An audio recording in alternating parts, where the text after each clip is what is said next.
So what if I told you that the love of my life died and I was devastated? You wouldn't be surprised, right? But what if I told you that I wasn't? What if I told you that in the days, months, and years following the death of my favorite person on the planet, I actually felt connected and grateful and even joyful? Would you wonder if I was in denial, maybe avoiding my feelings, if grief would catch up with me eventually? Or maybe you just think I was an unemotional person.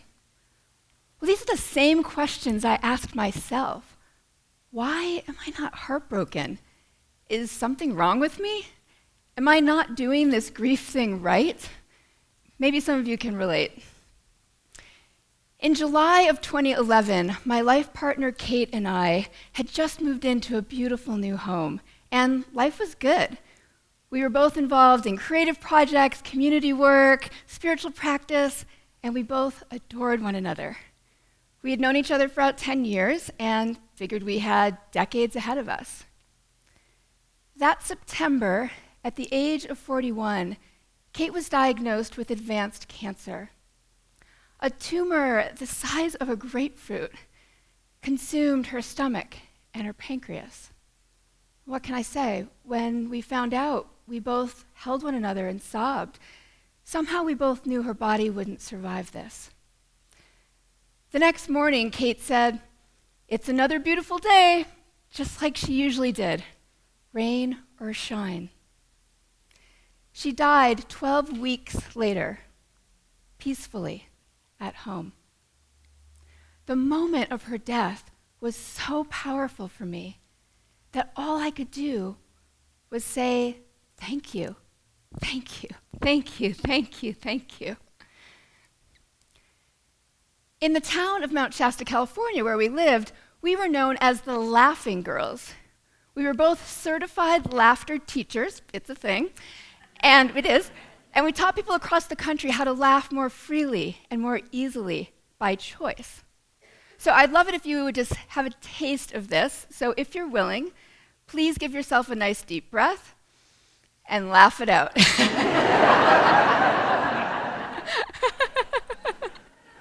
Awesome. Now just to be relaxed into it a little bit more, I invite you all to pour yourself a huge glass of laughter, just like this. Just join me, pour yourself a big glass of laughter, and let's drink it and laugh.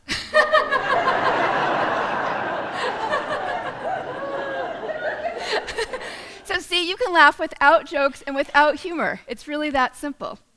So this was my life. So having this laughter lifestyle and being an optimistic person added extra layers for me. I really wondered, am I just trying to be positive for other people's sake? How can I still be happy? Am I not giving myself permission to grieve? I spent the next 5 years or so completely obsessed with this dilemma. Years of constant self-inquiry, books, workshops, retreats, research, and many, many conversations. And what I discovered is this. We are told and we accept that there are many ways to grieve. But the truth is, there are many ways to respond to death, and grief is only one of them. Grief is defined as deep sadness or intense sorrow we experience after loss. But we've also come to use grief as an umbrella term to mean the set of experiences we have when someone we love dies. We have come to have an expectation that grief is the only natural, legitimate, and appropriate way to respond to death. So when did this idea gain momentum in Western culture? Well, 100 years ago, Sigmund Freud was the first to refer to grief as work. Then, 50 years ago, Elizabeth Kubler-Ross and her 5 stages of grief became wildly popular. And you're probably familiar with these. So these stages would be denial, anger, bargaining, depression, and acceptance. Now, this theory was actually based on those who were diagnosed with terminal illness, not on those who lost someone they loved. By the early 1970s, the phrase grieving process surfaced. And this perspective that grief is a process we must go through became normalized. It was something that, over time, we shifted our focus from those who had the journey after they died to the people who were left behind in the wake of death, to the grievers or the bereaved. This shaped our language about how we respond to death. This grief-centric framework actually was not challenged for most of these years. And so it was based on either-or thinking. Either you're in grief or you're in denial. So someone may say to you, you gotta get over it. Someone else may say, oh, you've got to dive into it. I actually watched a well-known grief counselor look directly into the camera once and say, if you're not grieving, then you need therapy. So, the cultural expectation is pretty clear. But what if grief is not the only authentic way to respond to the death of someone we love? What if some people, like me, respond differently? So I'd like to share with you some ways that I've in my own case study, as well as some exciting, though lesser-known research over the past 15 years. Just a few days after Kate died, after all the phone calls I made, writing the obituary, doing the memorial, I was resting on the sofa and feeling really good. I think I was still in some kind of awe from her really graceful exit. And then I started wondering if someday I would be completely overwhelmed with grief. And I started to doubt myself. I loved her so much. I should feel horrible that she's gone. And just like that, I started talking myself into feeling miserable. I'll never get to look into her eyes again. No one will understand me the way she did. And then to my surprise, I started simply witnessing this inner conversation. And I realized I could choose to stop following those thoughts. So I did an experiment. First, I focused intentionally on the unfulfilled dreams, on all the things that Kate and I would never get to do together. And sure enough, tears formed in my eyes.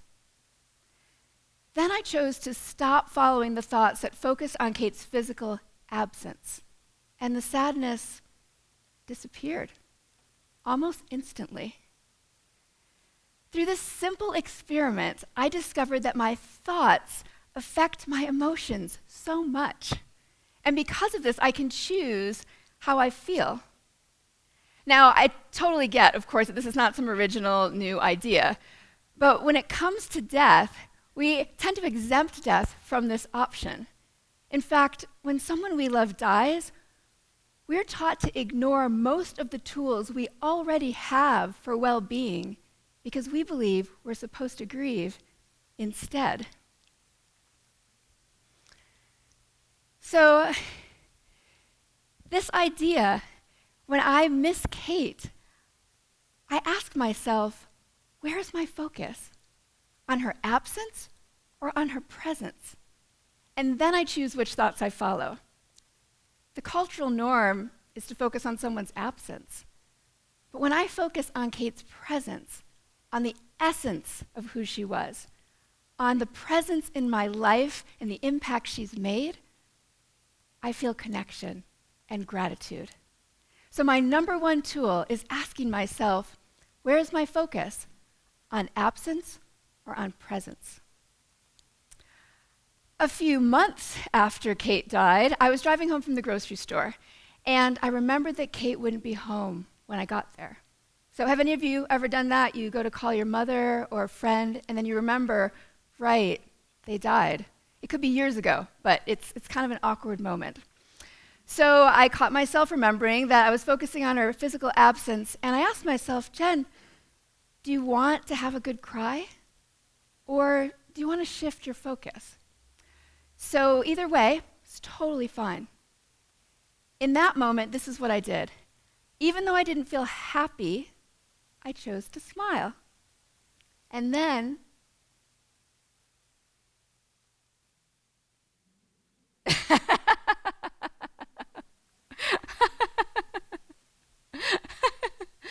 did exactly what Kate and I taught people how to do. I used laughter to come back to the present moment. For me, laughing by choice interrupts and resets my thoughts and my emotions faster than anything else. And as you experienced earlier too, all it takes is to be willing to laugh, to choose to laugh, and then to laugh. It's all based on willingness and choice. Not on bypassing sadness, but on transforming it before it picks up speed. You know, joy is not a luxury. Joy is a courageous act in a world of pain and suffering.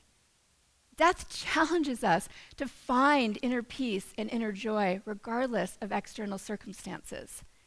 So for me, if I can do that after the death of my beloved, I can do that anytime. So another tool is the willingness to choose my emotional experience.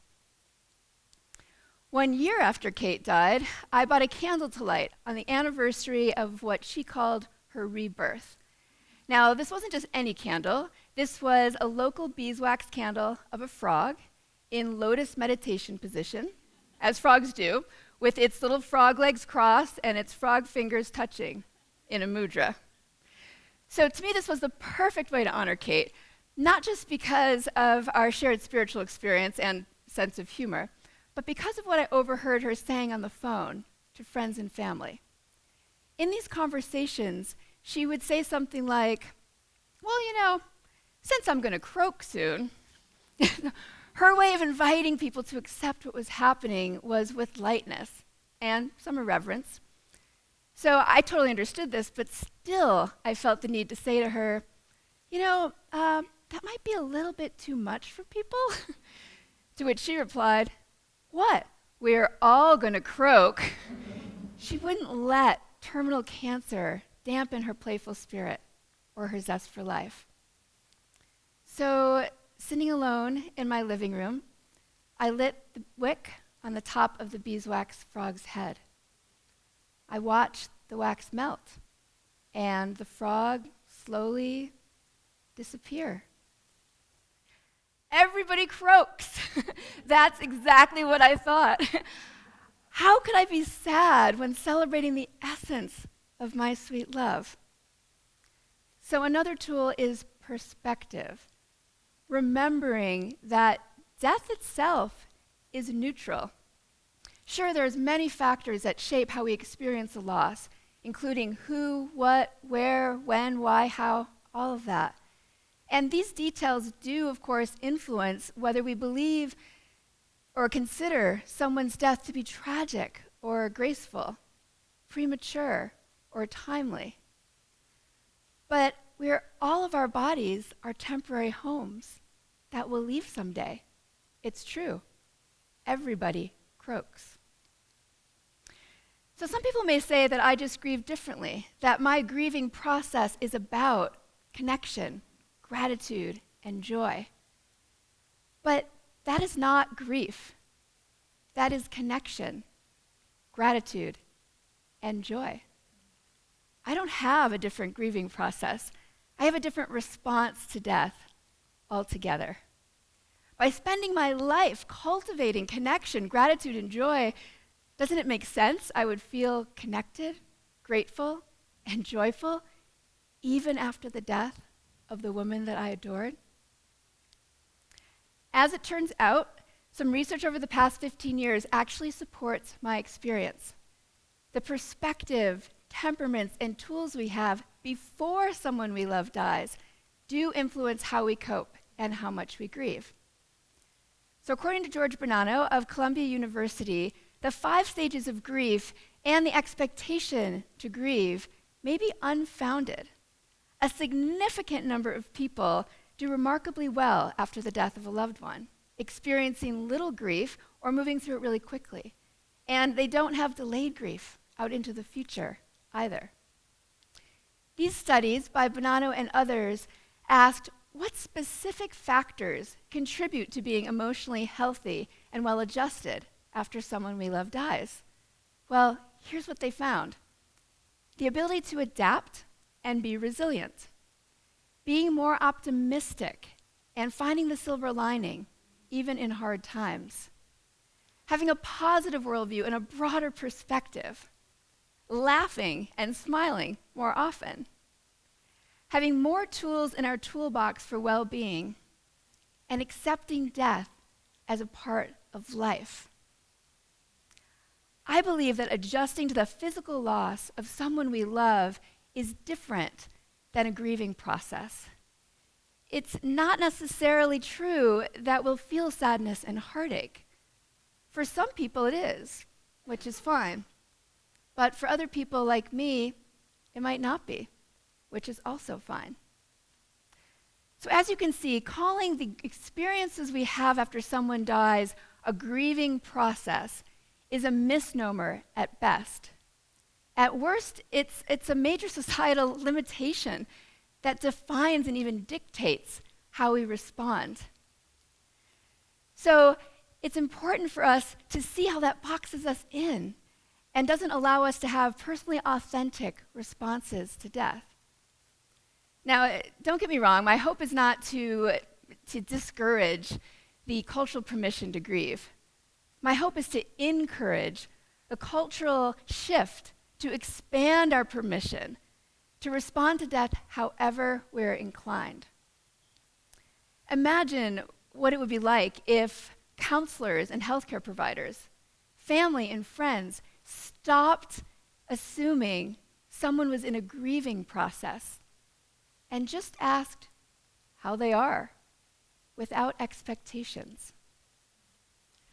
I invite you to reconsider what you believe about grief, to go beyond the idea that there are many ways to grieve, and to acknowledge that there are many ways to respond to death, and grief is only one of them. By embracing this simple shift in language, we can better reflect the truth of our diverse human experience. And in doing so, we can be free to be who we are and fully embrace and support one another in our lives. Cheers. Thank you.